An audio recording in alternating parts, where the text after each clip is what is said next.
suatu mari kita persiapkan hati kita untuk menerima lagi berkat-berkat Tuhan melalui kebenaran firman Tuhan.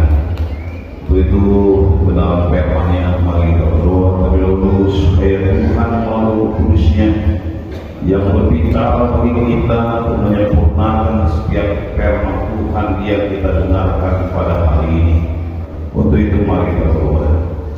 Bapa Surgawi, kembali kami bersyukur dan terima kasih kepada Tuhan Allah kami atas kemurahan dan kasih setia Tuhan yang kami telah rasakan sampai saat ini menyertai kehidupan umat-Mu dimanapun mereka berada. Kami percaya Tuhan Engkau akan terus melanjutkan penyertaan-Mu itu sampai kepada kesudahannya. Dari itu ya Bapa, ada dan tuntunlah kami segenapnya agar kami semakin mengerti juga segala kehendak Bapa bagi setiap kehidupan kami dalam keselamatan yang Kau telah anugerahkan bagi kami, agar kami mengerti Tuhan apa yang harus kami lakukan untuk kemuliaan nama-Mu Bapa. Terima kasih Tuhan, biarlah kebenaran firman-Mu yang kami sudah benarkan.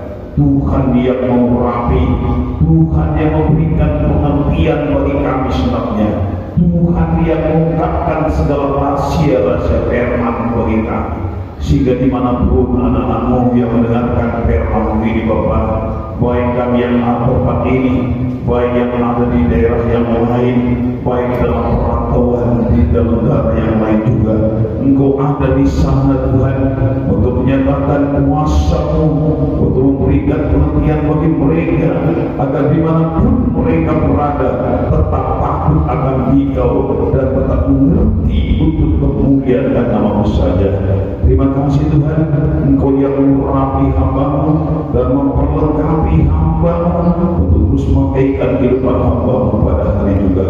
Tunggus dulu rahmat kami semua oleh Allah Yesus saja. Haleluya, haleluya, haleluya.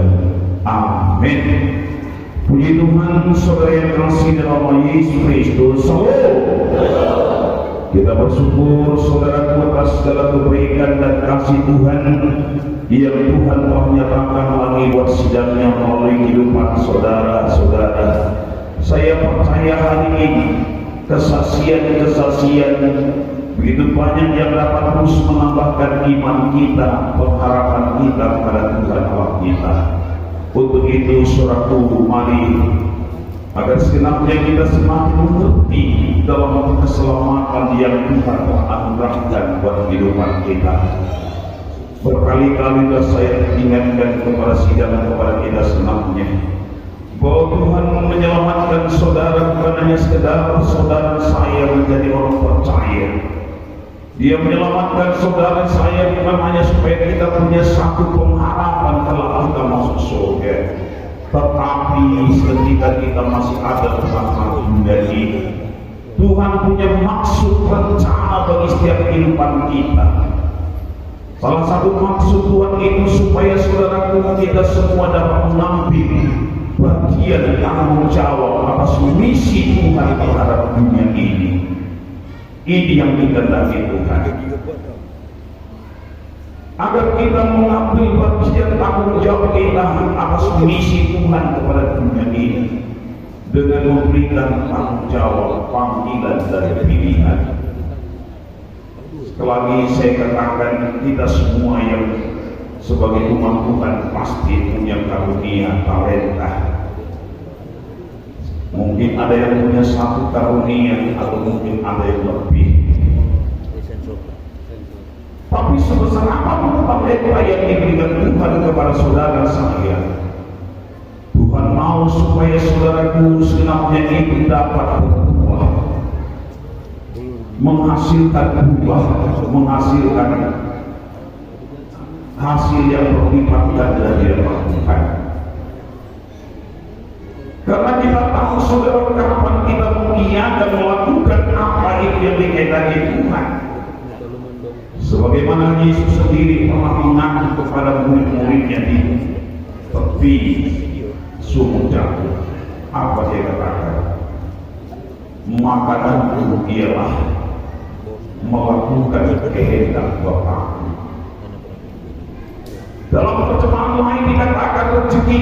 berkat kita.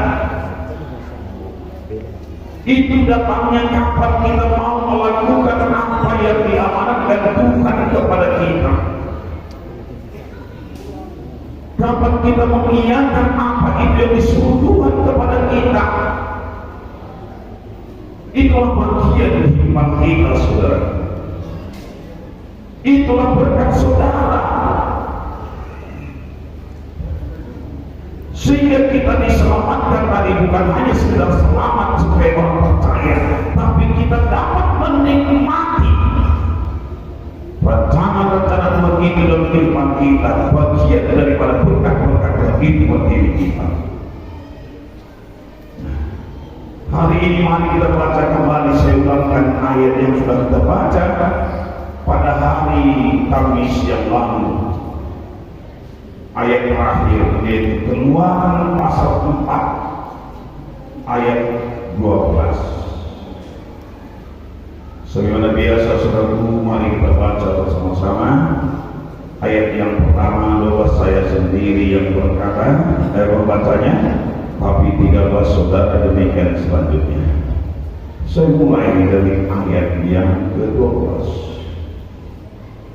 Oleh sebab itu pergilah, aku akan menyertai lidahmu dan mengajar engkau apa yang harus kau katakan.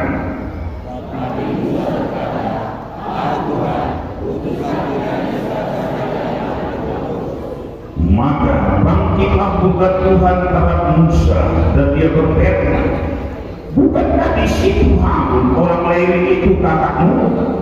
Aku tahu bahwa dia pandai bicara, lagi pula dia telah berangkat menjumpai engkau, dan apabila dia melihat engkau, ia akan bersuka cita dalam hatinya.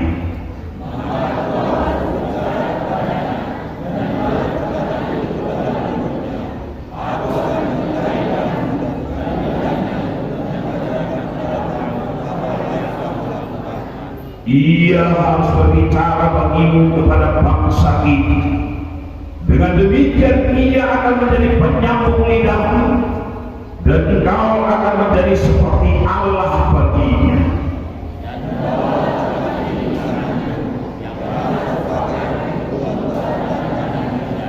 Haleluya. Saudara kekasih dalam nama Yesus, bagaimana tadi saya katakan, kita semua diselamatkan bukan hanya untuk sebagai orang percaya, atau bukan hanya sekedar kita nanti untuk bisa masuk ke surga, tapi Tuhan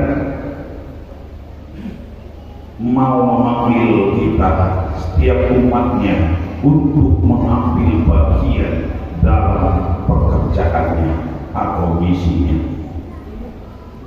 Tetapi saudaraku, banyak sekali orang-orang manusia atau jiwa-jiwa atau sebagai umat Tuhan, sebagai orang percaya, memberi respon yang berbeda-beda terhadap panggilan Tuhan itu. Banyak memberikan respon yang berbeda-beda. Ada yang menerima dengan sukacita, ada yang menerima dengan rasa terpaksa, dengan berbagai alasan. Bahkan ada yang menolak dengan berbagai alasan. Ya. Saya harap kita semua yang ada di tempat ini menerima dengan sukacita. Amin. Karena tadi saya lihat sudah disampaikan Tuhan satu panggilan. Saudara bersyukur, terima kasih. Berarti saudara sudah menerimanya dengan sukacita. Kalau saudara tidak tadi menerimanya dengan sukacita, pasti minimal saudara tidak bersaksi atau bersaksi menyatakan kurasa panggilan ini salah ini.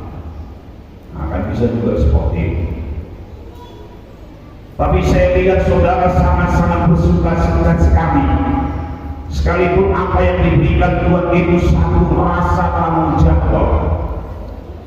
Tapi kenapa saudara bersukacita? Karena saudara tahu di balik tanggung jawab yang diberikan Tuhan itu ada berkat-berkat Tuhan yang tersirat. Ada rencana Tuhan yang lebih besar bagi kehidupan kita. Saudara saudaraku, kita lihat di sini siapa yang menolong, yaitu Musa. Dengan berbagai-bagai alasan Musa bagaimana supaya menolak panggilan Tuhan kepada dirinya dengan alasan-alasan. Kalau dalam pasal 3 ayat 11 dia katakan, apa dia katakan, saudaraku? Siapakah aku ini? Maka aku yang menghadap Firaun. Ya. Betapa banyaknya orang-orang percaya sampai hari ini berkata demikian, saudaraku. Dalam kesempatan dia dipakai oleh Tuhan, bukan berkata, ya Tuhan ini aku pakailah, aku putuslah aku. Tetapi sering sekali dia berkata, kenapa harus saya yang dipakai? Kenapa harus saya yang dipakai untuk menjumpai Firaun? Kedua, apalagi alasan daripada Musa, saudaraku? Kalau ditanya orang mati, siapa namamu? Bagaimana tentang namanya? Apakah yang harus kujawab kepada mereka?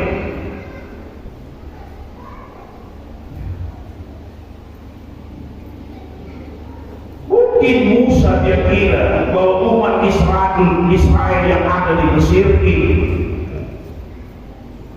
seolah-olah Allah tidak lagi peduli bagi mereka, atau mungkin mereka telah lupa dengan Allah yang mereka pernah sembah. Maka kalau nanti mereka bertanya siapa yang mengutus kau kemari, siapa namanya, inilah alasan yang kedua diberikan Musa, saudara. Alasan ketiga apalagi dikatakannya, pasal 4 ayat 1. Bagaimana jika mereka tidak percaya kepada aku dan tidak mendengarkan perkataanku? Mereka berkata, Tuhan tidak menampakkan diri kepada aku.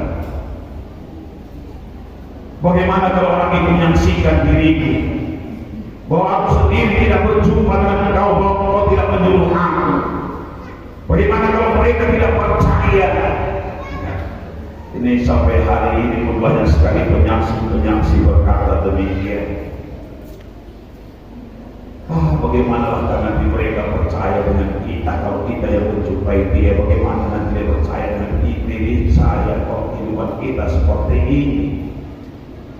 Bagaimana nanti mereka percaya dengan kesaksian kita, hidup kita pun masih seperti ini? Bagaimana mereka percaya dengan kita kalau pendidikan kita pun tidak ada? Ini banyak sekali sudah alasan-alasan yang sering kita berikan. Musa sekalipun tadi dia bilang tetap memberikan alasan untuk tidak mau dipakai Tuhan.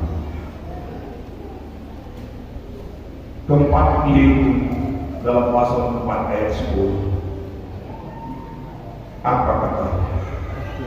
Lalu kata Musa kepada Tuhan, Tuhan, aku ini tidak pandai bicara, dahulu pun tidak, dan sejak engkau berfirman kepada hamba-Mu pun tidak, sebab aku berat mulut dan berat lidah. Ini alasan keempat. Aku tidak pandai bicara. Ya. Saudara, apa yang dikatakan Tuhan kepada dia? Kadang-kadang saudara saya juga lupa segala-galanya itu adalah karena Tuhan, jadi karena oleh Tuhan. Tuhan berkata kepada Musa, tetapi Tuhan berfirman kepadanya, siapakah yang membuat lidah manusia? Siapakah yang membuat orang bisu atau tuli, membuat orang melihat atau buta? Bukankah aku yang menitipkan?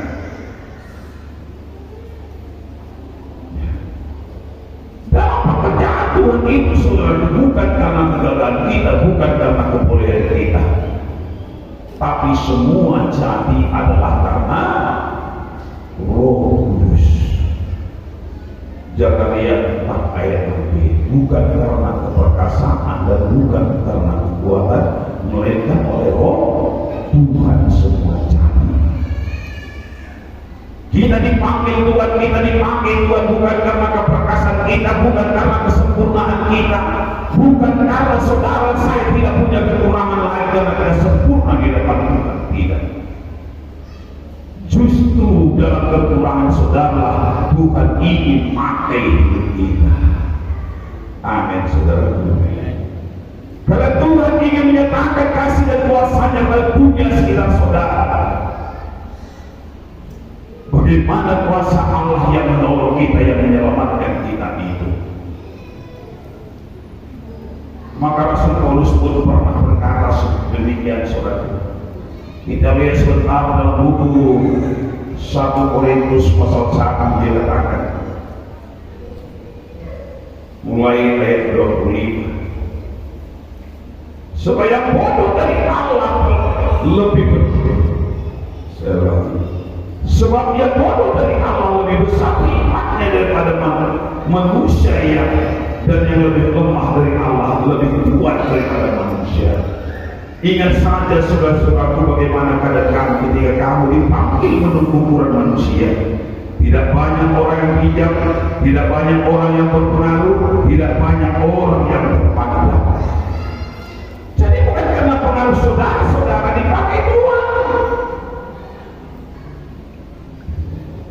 bukan karena kebijakan kita tidak dipilih oleh Tuhan, bukan karena keterpandangan saudara Tuhan memakai kita, tidak, saudara. Bukan itu alasan Tuhan memakai seseorang. Bukan itu alasan Tuhan untuk menyuruh seseorang. Bukan karena kita sempurna, bukan karena kita terpandang, bukan karena kita bijak orang pintar. Tetapi apa yang bodoh bagi dunia dipilih Allah. Siapapun orangnya kalau Tuhan mau pilih, Tuhan bisa pilih, saudara.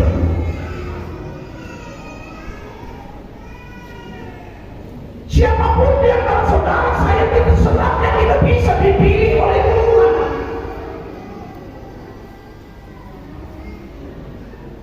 Tuhan bisa pakai saudara saya senangnya kita jadi berkat bagi dunia sekitar kita. Ya. Saudara, banyak ada orang-orang di antara saudara yang kita berhimpun ini. Bagaimana latar belakang kehidupan kita, kehidupan saudara, latar belakang kehidupan kita ini semua berbeda-beda. Ada saudara bekas dari orang-orang yang terikat dengan hal-hal dunia sekarang ini, termasuk obat-obat terlarang dengan segenapnya dan saudara-saudaranya. Saudara telah ditolong Tuhan, saudara telah dibebaskan Tuhan. Itu modal saudara kerja dengan Tuhan. Itu modal saudara untuk menyaksikan bagi dunia sekitar kita, saudara. Begitu banyaknya lagi orang-orang sekarang sedang dilanda, dikuasai oleh sifat yang demikian, keadaan yang demikian. Mari saudara pakailah untuk dipakai Tuhan bagi mereka. Kalau saya bertanya buat grup saudara semua mantan-mantan narkoba itu, bersaksilah bagi orang-orang yang sedang diterikat. Berceritalah bagi mereka bagaimana keajaiban kuasa Tuhan bisa mengubahkan mereka dari ikatan-ikatan. Kalau rehab itu belum jaminan mereka bisa berubah, saudara. Betapa banyak orang telah mengalami rehab, keluar masuk rehabilitasi, uang banyak habis beratus-ratus juta, tapi keluar dari sana tetap dikuasai oleh sifat roh yang demikian. Saksikan bagi mereka, ceritalah bagi mereka, menangkan mereka. Jangan saudara berkata seperti Musa tadi, Tuhan, aku orang-orang seperti ini latar belakangku tidak perlu Tuhan. Yang Tuhan perlu sekarang hati yang rindu, hati yang mau buat pakai, saudara. Itu yang dicari.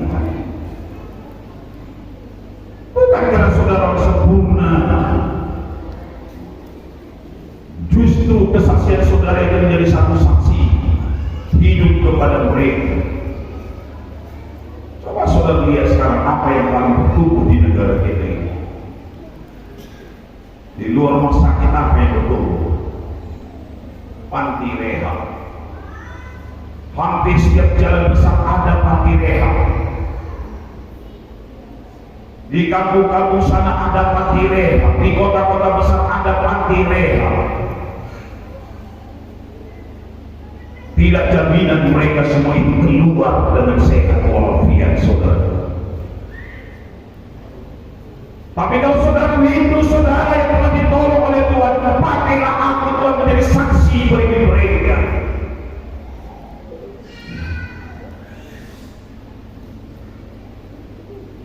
Tuhan bisa pakai saudara. Ada yang sakit selama ini, setelah menerima Yesus dia disembuhkan Tuhan tanpa didoakan. Tak pernah bilang doa kelemahannya pun. Sebenarnya kalau sudah punya kelemahan tubuh, datang aja ke depan minta doa, tak masalah. Tapi kadang-kadang lupa pun kita menceritakan kepada siapa-siapa atau malu pun kita. Yesus kenal diri saudara, saudara ditolong Tuhan. Itu kan bukti, saksi, bukti nyata bagi kita. Saya yakin semua yang dibaptis itu punya pengalaman yang khusus khas dalam diri. Apalagi kalau saudara nanti telah dipenuhi, diperlengkapi daging dengan Roh Kudus itu. Apalagi kalau saudara nanti mau lagi terus dipakai oleh Tuhan. Saudara akan terus melihat kedahsyatan kuasa Tuhan itu. Apa kata Tuhan kepada siapa? Andreas dia siapa? Yohanes dalam Tuhan kepada siapa? Engkau akan melihat hal-hal yang lebih besar. Kepada sahabat Natanael, engkau akan melihat hal-hal yang lebih besar. Kalau saudara kita lebih sungguh-sungguh lagi mengikut jalan Tuhan, kalau saudara sungguh-sungguh melayani Tuhan, kalau kita lebih sungguh-sungguh lebih setia lagi mengikut jalan Tuhan itu, kita akan melihat hal-hal yang lebih besar lagi. Hiduplah saudara, mari lebih sungguh-sungguh. Saudara pasti nanti, sehingga pada saat ini mungkin iman saudara bertumbuh dari kesaksian-kesaksian saudara kita. Di depan nanti saudara terus bertumbuh melalui pengalaman-pengalaman pribadi saudara. Apa yang saudara terima daripada Tuhan? Nah ini saudara, kamu pasti melihat hal yang lebih besar. Untuk itu mari kita sungguh-sungguh. Yang mengikat rumah tangga itu menjadi kuat adalah kasih. Itu yang mempersatukan menjadi kuat. Kasih itu bagaimana saudara? Kasih itu mengampuni. Kalau tidak ada pengampunan dalam rumah tangga, pasti rumah tangga itu cepat hancurnya saudaraku, karena masing-masing punya kelemahan. Tak ada satu pribadi manusia yang saya katakan yang sempurna. Jadi kalau tidak ada pengampunan bagi diri kita, pasti keluarga itu hancur.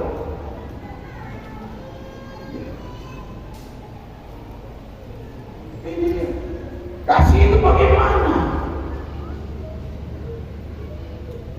Tidak dendam. Maka syukurlah tadi saudara kita sudah dibaptis, dia hilang dendamnya. Dendam. Dendam itu membuat kita binasa. Dendam itu membuat kita tersiksa. Dendam itu membuat kita tidak enak tidur, saudara. Lepaskan segala dendamnya. Lepaskan segala sakit hati kita. Amin. Mari disungguh-sungguh saja. Tuhan pasti terus memberkati dan lebih lagi. Kamu akan melihat yang lebih dahsyat lagi, lebih besar lagi.